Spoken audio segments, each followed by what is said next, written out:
Hey,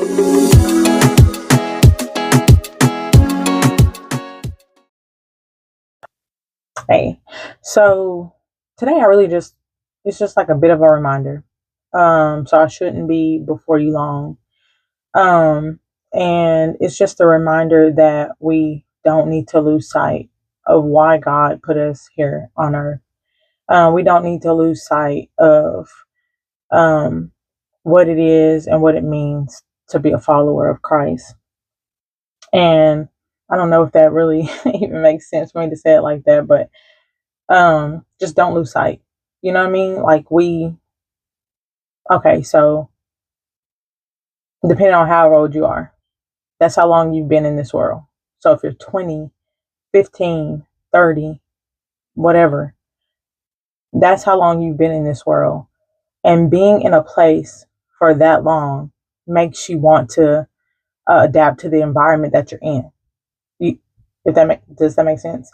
So you want to, or you will just naturally start to blend in to the area that you're in. You'll start to conform and you'll learn how to survive in the place that you're in.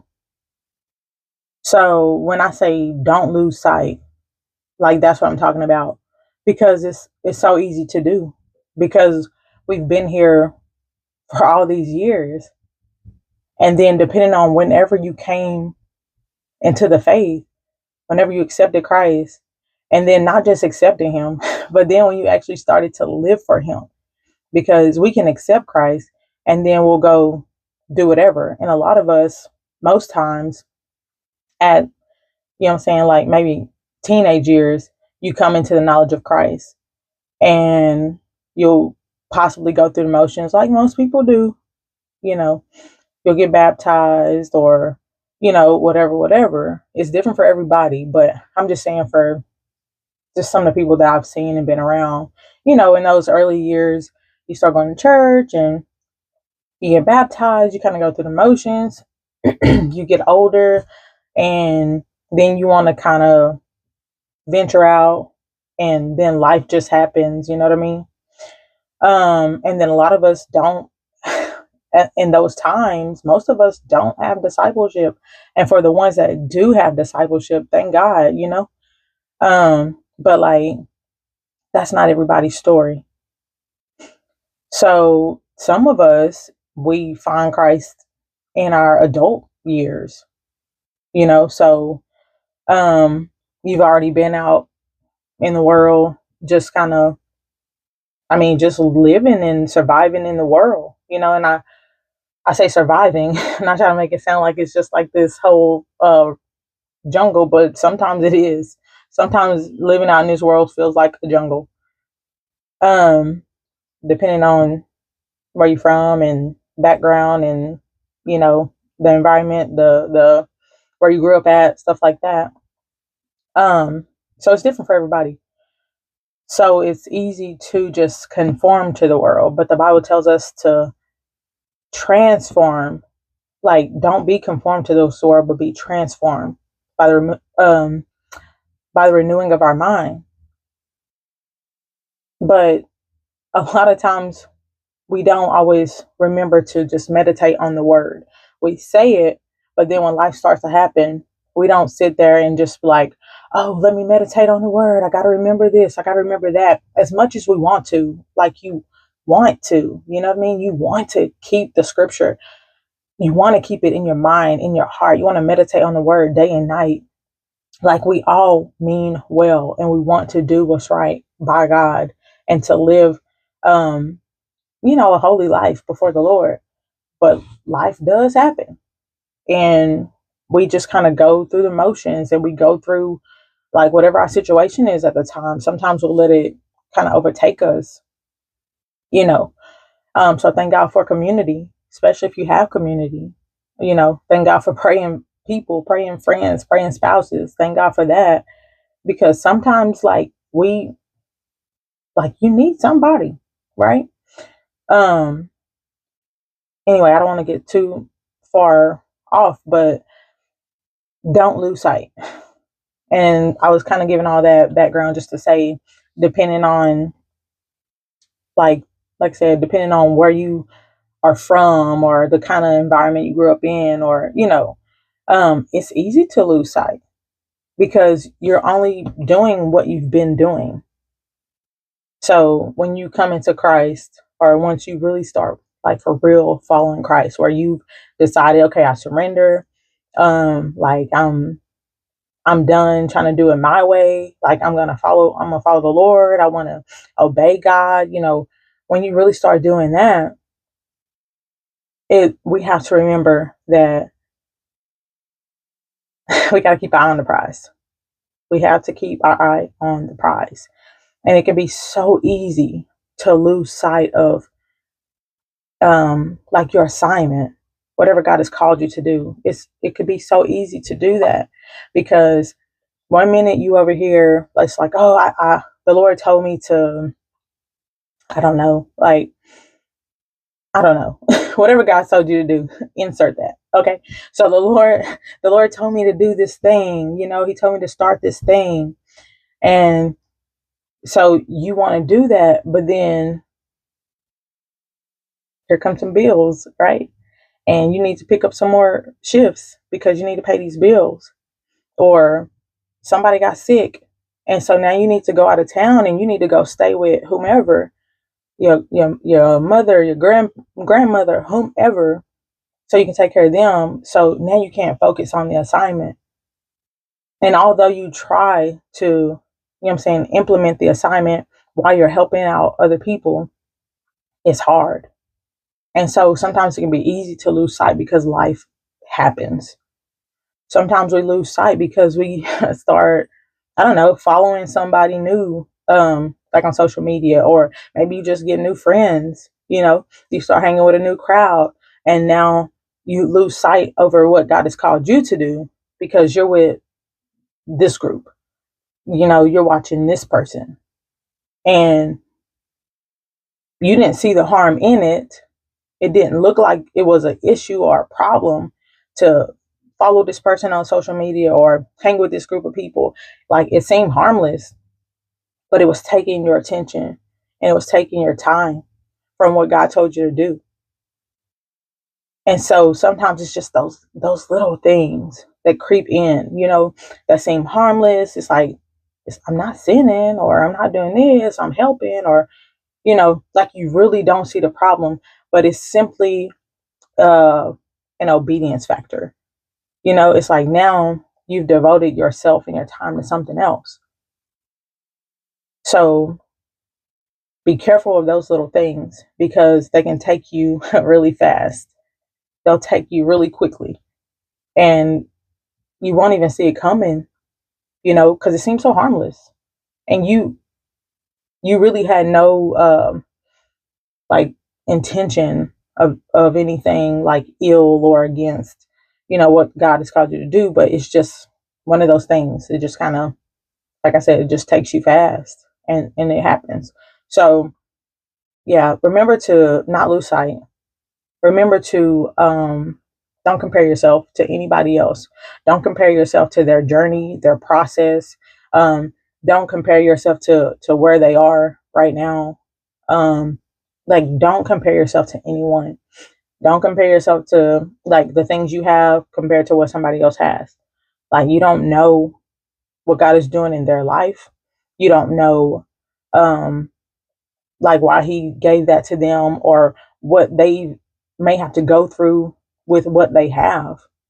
Like, you don't know the whole story.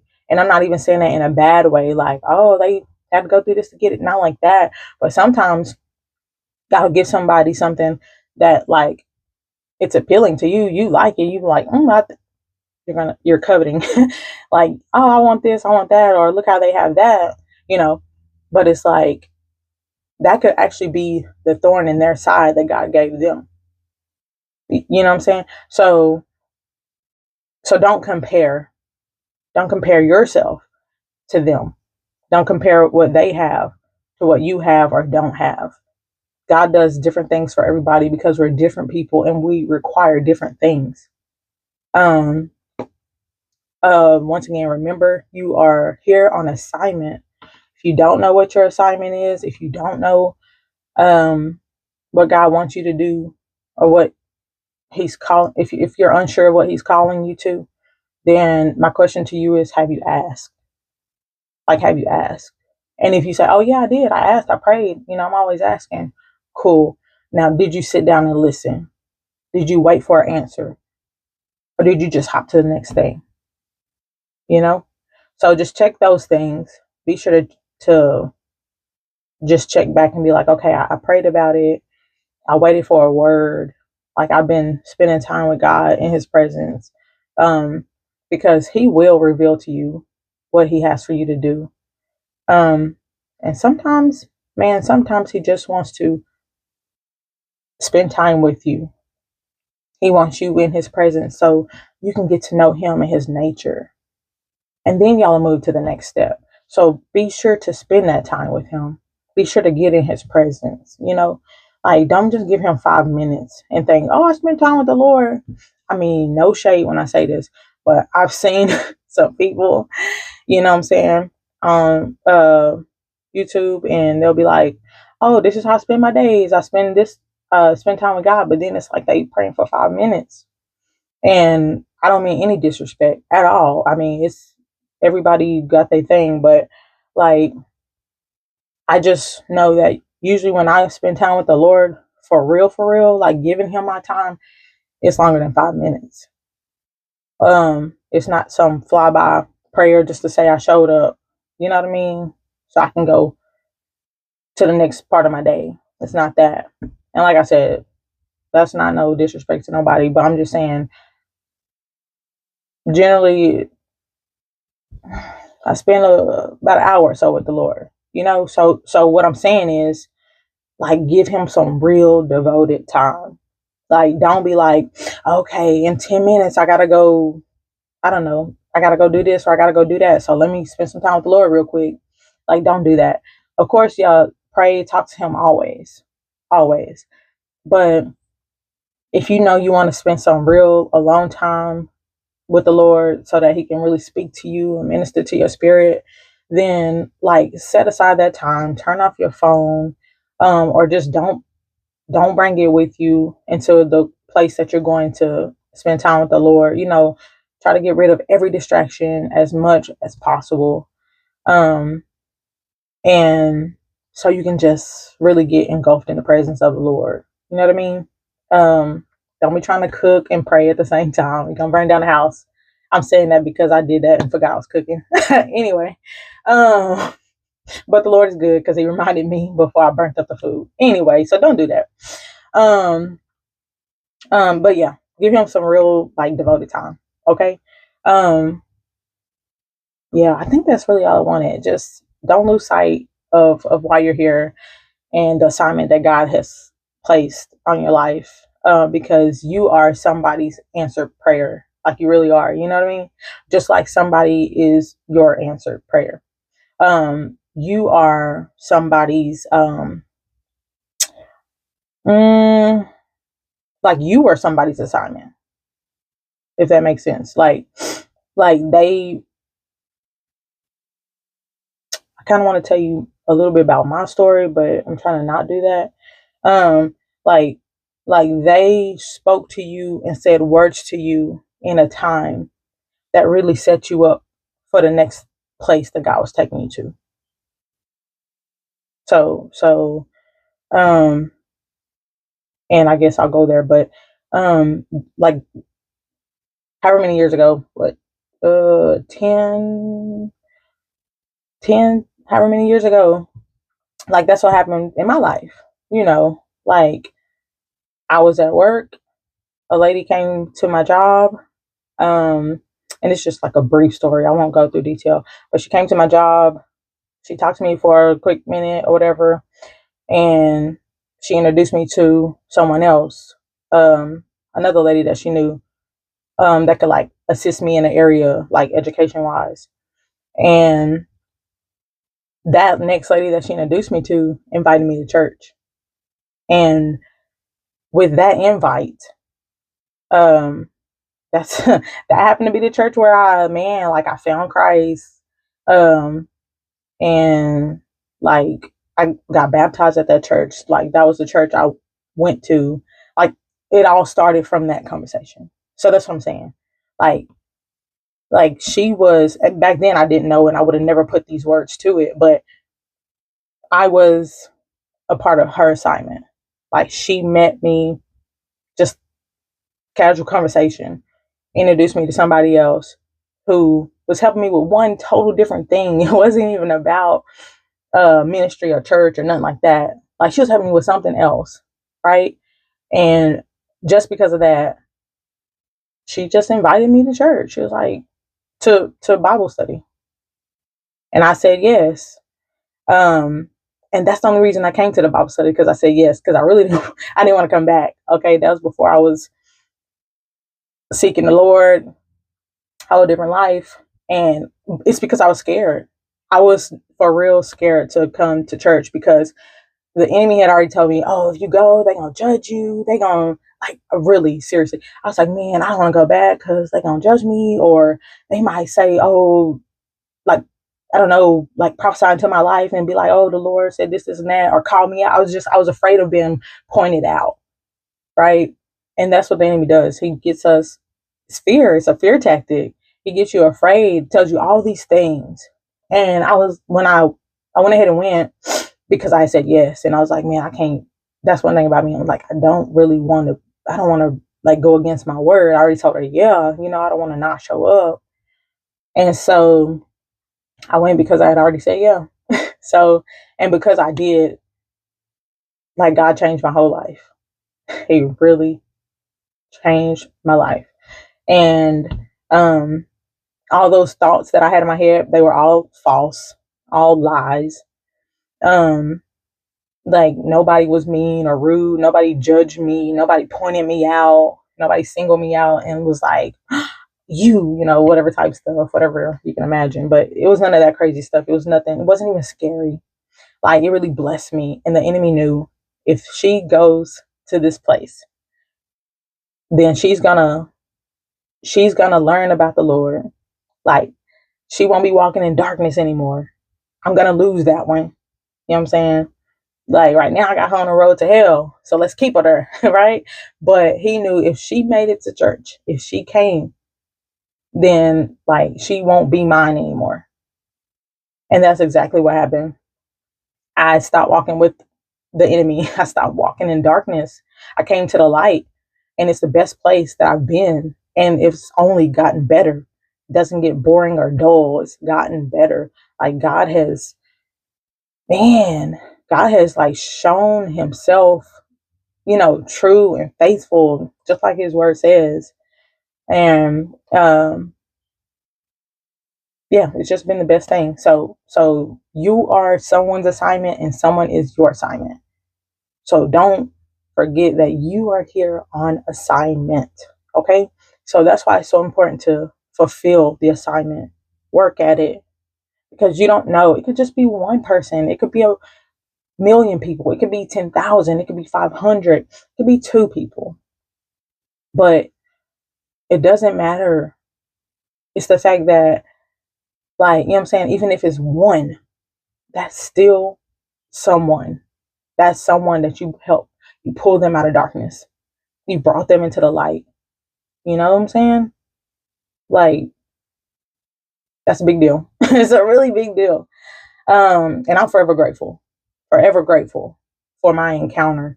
I'm forever grateful for God setting me up to come to him. You know what I'm saying?